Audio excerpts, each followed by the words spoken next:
Good day, Brother Darren here. Just dropping a quick word. I'm trying to make my videos of substance and just a lot going on in the world. And I just like to talk about your authority where you are and the benefit of what God's assigned you to. In Matthew 24, it talks about faithful is him who is found doing. And it talks about one giving food to his household. And as a minister, I find that very personal. And it also goes on to say, if the master delays his coming, and we as servants misappropriate that time and even abuse people, that he has a special gift for us, if you know what I mean. And so, what do we do about faithfulness during every war? I'm an American, so I have a lot of the history of America, and there's realities to this concept or this idea that I'm laying down here in all nations, and even jobs and families and everything is like during the wars. It's not just all John Wayne people on the front doing whatever, raising the flag on Iwo Jima type of stuff. There was secretaries at Wichita, Kansas. There was people filing papers in Austin, Texas. There was different people, the whole war concept. And what is dangerous in the American political system that I see that's different from the kingdom in a lot of ways is that we feel like we have a national voice, like our vote matters and our mouth matters, and we can comment about everything. We can talk about every political issue and everything. But when I was in Afghanistan, I was a specialist. I was an E4.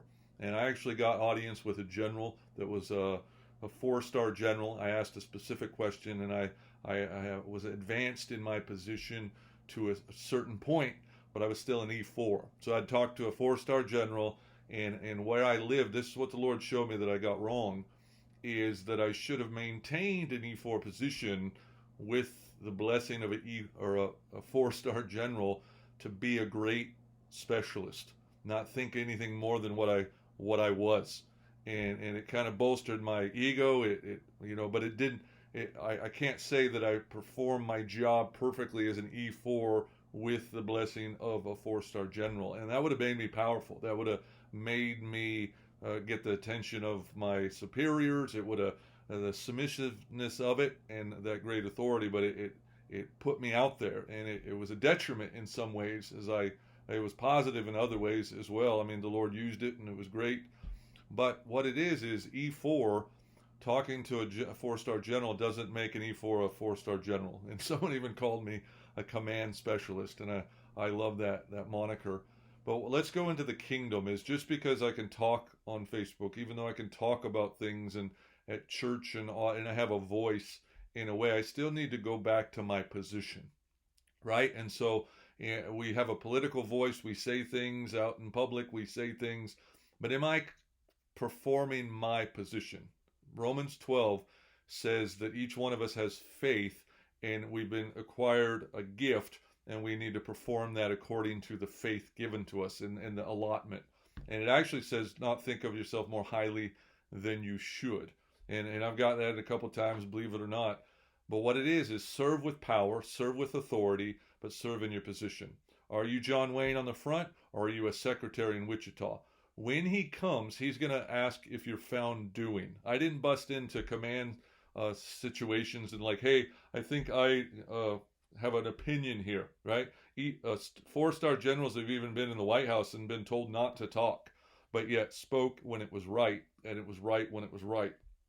So what do we see here in all this political elevation and positioning and feeling like we have a voice of Americans? And as the gospel minister, I still have to take care of 7 to 14 people every day, every Sunday at 3:30 p.m. for 3.5 years. I don't film it. I don't broadcast it. I don't record it. We don't have a media team, and it's faithful, and I see God show up. Someone even says, wow, if you preach this, you could preach revival. And I said, the problem is it's for them. And so when Christ comes back, am I going to be in that service at 3:30 p.m.? Or am I going to be arguing with you, right? Or am I going to be doing something according to the command? Jesus gave me all authority in the kingdom of God, and I could... The way we speak to authority in this hour, the way that we handle authority in our position is so important. Please hear me on this. You do have all the power. You do have commission, but you have commission to do your portion. That's it. That's it. And when we speak of other people's portion. We speak of this pastor, this person. I started looking at the positive of people. And you could get positive for anybody, like, hey, he wears his tie right, but he was a mass murderer. I'm not going to go there. But what I'm saying is, if he ties a good tie, don't deny that part, right? Or if it's a good person and they do one thing wrong, don't deny that either. But we can't do that in structure today. We can't look at we have to swallow the whole left or right, whatever. We have to look at everything. If it's my denomination, I can't disagree with that one. I even told my father-in-law, who's a devout Southern Baptist all the way through, Independent Baptist at some point, but basically Southern Baptist and all that stuff, said, you don't even agree with everything at your church. And he agreed. And so where are we at? What do we have to swallow the whole, or do we just step out of it real quick? Just step out of life and do what little specialist Darren should have done and is doing now, is what is the command over me? Christ. What is my position with that portion?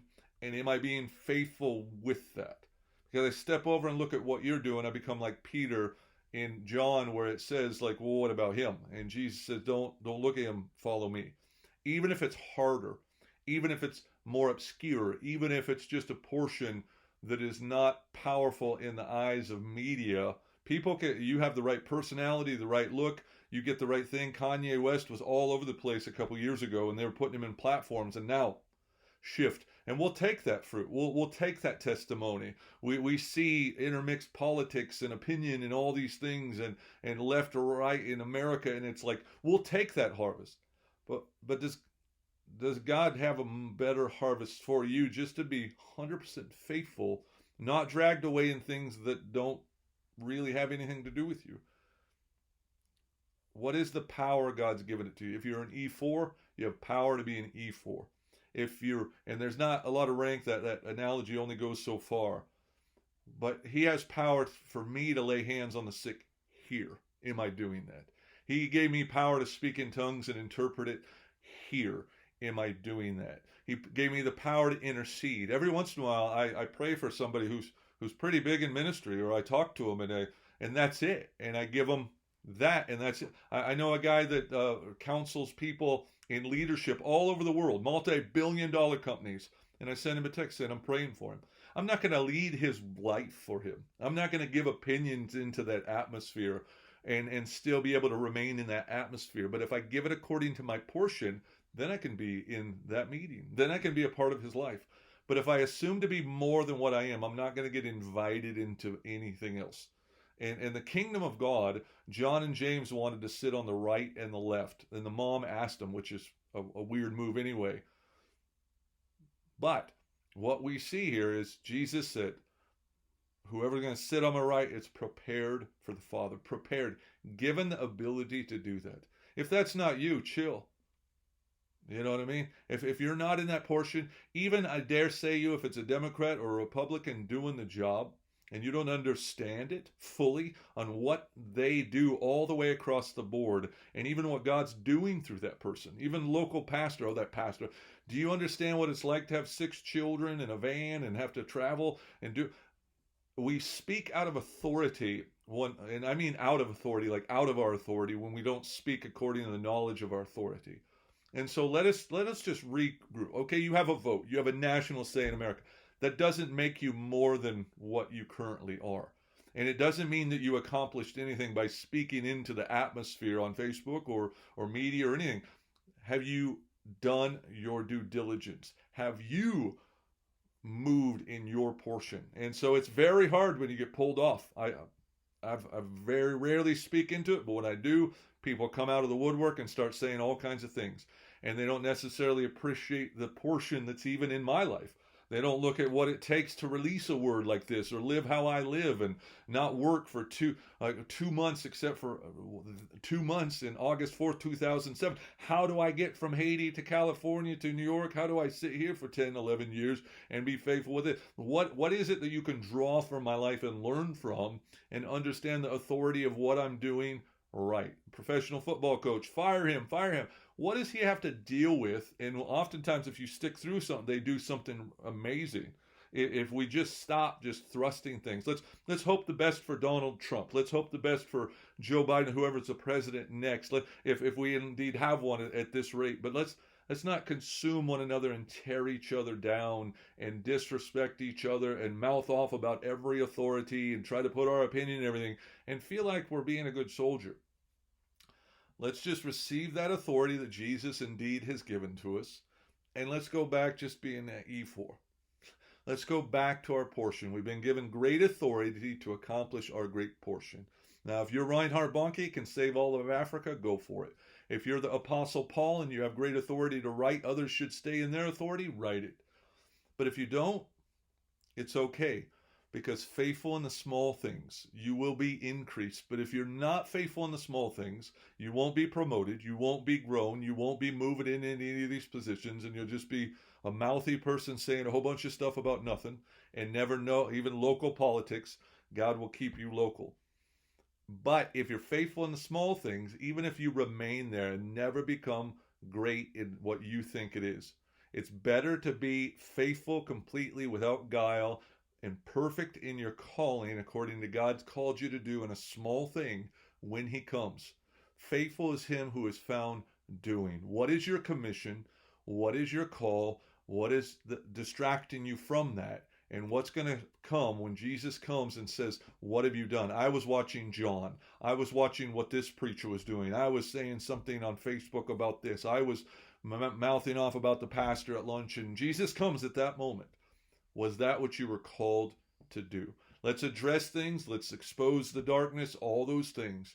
But the best thing to do is just follow through. Like Brother Lawrence in history, he's got a little book about it, and he was faithful in his small portion. And God actually uses his testimony on a daily basis to do that. If you're Andrew Murray and can fill book after book of theology and encourage people, if you're E.M. Bounds, write E.M. Bounds. But I think you're missing your neighbor at the same time when you're addressing things that just aren't in your wheelhouse. And I've done it in my professional career. I've done it in my life. And as I've touched ground here and just said, God, what is around me?